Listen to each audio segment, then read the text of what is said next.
पीएमएफएम में एप्लीकेशन कैसे करते हैं? पीएमएफएम में एप्लीकेशन करने के लिए आपको ऑनलाइन पोर्टल, ये आपको बता दूं कि ये कंप्लीटली पेपरलेस स्कीम है। आपकी तरफ से कंप्लीट बैंक में जाने तक कोई भी आपको फिजिकल पेपर यहाँ पे देने का नहीं, डिजिटल पेपर पे काम करेगा। आपको आप पीएमएफएम पोर्टल पे आपको रजिस्टर करना है। जनरल केवाईसी इंफॉर्मेशन होती है, उस केवाईसी इंफॉर्मेशन से आपको रजिस्टर करना है। रजिस्टर करते ही आपको ओटीपी एंड एक लिंक प्रोवाइड किया जाएगा। उस लिंक पे आपको आपका email ID and mobile number verify करना है। इसका पर्पज ये है कि मिसयूज से बचने के लिए और यूनिकनेस क्रिएट करने के लिए यहाँ पे आपको ये ओटीपी एंड ईमेल वेरिफिकेशन करने की जरूरत है। जैसे ही आपका ईमेल रजिस्ट्रेशन हो जाएगा, आपको एक आपका लॉगिन आईडी क्रिएट हो जाएगा जो कि 1 to 7 से स्टार्ट होगा। एक बार आपका लॉगिन आईडी क्रिएट जनरेट होने के बाद आपको ईमेल आ जाएगा। आपके डिस्ट्रिक्ट में जितने भी संसाधन व्यक्ति हैं उनका आपको ईमेल आ जाएगा, नाम और उनके मोबाइल नंबर एंड ईमेल के साथ। यहाँ पे क्या होता है कि who is DRP? DRP is district resource person, या जिला संसाधन व्यक्ति हम लोग कहते हैं। ये जो डीआरपी या संसाधन व्यक्ति है, ये बेनिफिशियरी, बैंक एंड डिपार्टमेंट, ये तीनों को जोड़ने का काम करता है। आप बहुत बार देखे होंगे किसी और स्कीम में आपको डिटेल प्रोजेक्ट रिपोर्ट बनाने के लिए किसी सीए को फीस देनी पड़ती है, या कोई बैंक एजेंट होता है उसको फीस देनी पड़ती है। ये सब चीजों के लिए आपके पॉकेट से खर्चा ना हो, इसके लिए इस स्कीम में पीएमएफएम में एक स्कीम, एकमात्र स्कीम है जहाँ पे आपको संसाधन व्यक्ति दिया जाता है निःशुल्क सेवा के लिए। ये संसाधन व्यक्ति आपको हर स्टेप पे हेल्प करेगा। जैसे कि आपको डीपीआर बनाने का, जैसे आपका लॉगिन आईडी जनरेट हो गया तो किसी डीआरपी आपको कांटेक्ट करेंगे या किसी डीआरपी को आप कांटेक्ट करेंगे।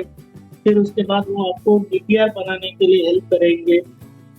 फिर कंप्लीट जो बैंकिंग प्रोसीजर के लिए, बैंक लोन के लिए जो डॉक्यूमेंट लगते हैं, उस डॉक्यूमेंट में आगे चल के आपको बताऊंगा कि कौन से डॉक्यूमेंट लगते हैं।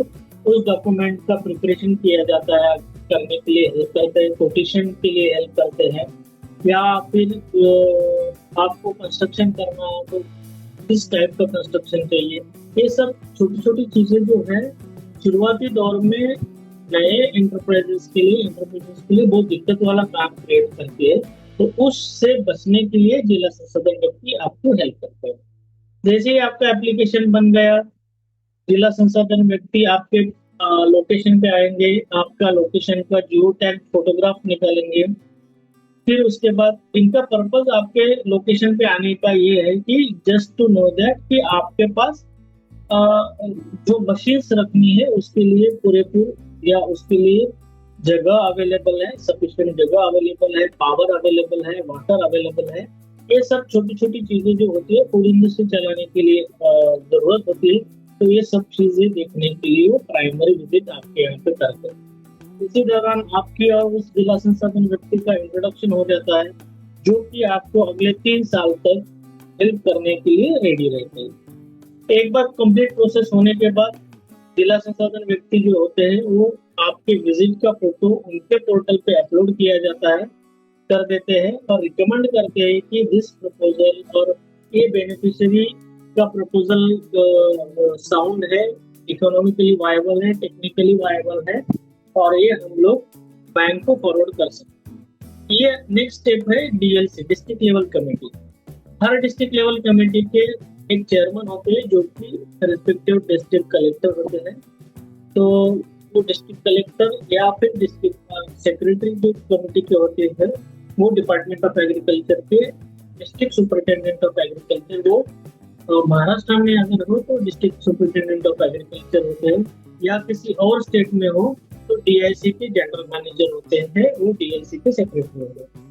अभी ऐसा नहीं है कि हर एप्लीकेशन कलेक्टर साहब के पास जाता है, लेकिन आपका एप्लीकेशन बैंक को भेजने से पहले या बैंक को भेजने के बाद आपके एप्लीकेशन के बारे में कलेक्टर साहब के पास आपकी आपके प्रपोजल के बारे में जानकारी दी जाती है और उनको बताया जाता है, इंफॉर्मेशन दी जाती है कि ये एप्लीकेशन हम लोग इस हफ्ते में या इस महीने में बैंक को भेजे। अभी यहाँ पे क्या होता है कि अगर आपके कोई डॉक्यूमेंट कम हो डीएलसी में अगर पता चले तो वो आपको रिटर्न भेज सकते हैं। फिर एक बार डीएलसी को भी लगा कि हाँ प्रपोजल अच्छा है तो हम लोग बैंक को भेज सकते हैं, तो बैंक में चला जाएगा। बैंक में जाने के बाद आपको फिजिकली बैंक में विजिट करना पड़ेगा, आपके साथ जिला संसाधन व्यक्ति भी आ सकते हैं और बैंक की प्रोसीजर आपको समझाएंगे। बैंक के मैनेजर या जो भी ब्रांच मैनेजर रहेंगे वो आपको बैंक की प्रोसीजर समझाएंगे।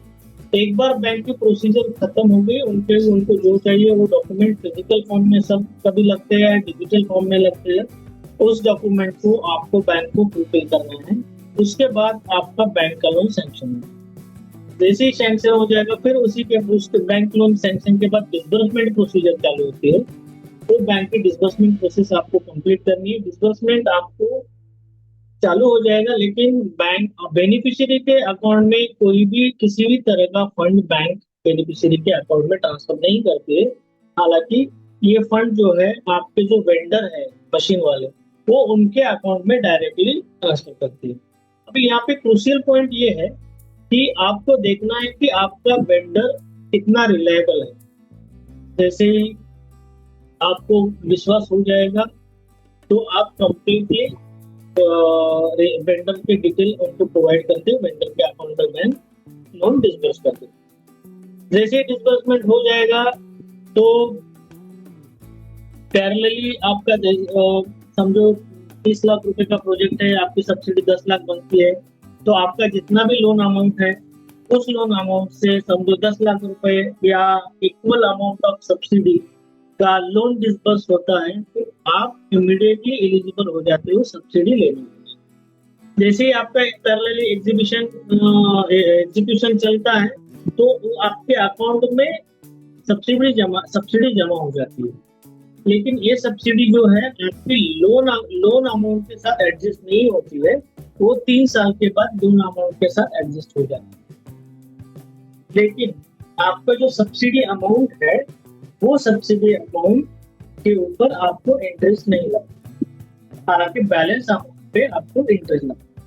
जैसे ही आपका प्रोजेक्ट एग्जीक्यूट हो जाएगा आपके पास जिला संसाधन व्यक्ति फिर आएंगे, देखेंगे कि आपने जो मशीन कही थी वो मशीन जगह पे अवेलेबल है या नहीं है, या आपको कुछ दिक्कत हो रही है, ये सब चीजों की जानकारी देते हैं और आप बाय द टाइम आप FSSAI लाइसेंस एंड उद्यम आधार के लिए अप्लाई करते हैं या अवेलेबल कर लेते हैं तो आपका यूनिट फॉर्मूला की पूरी प्रोसेस के लिए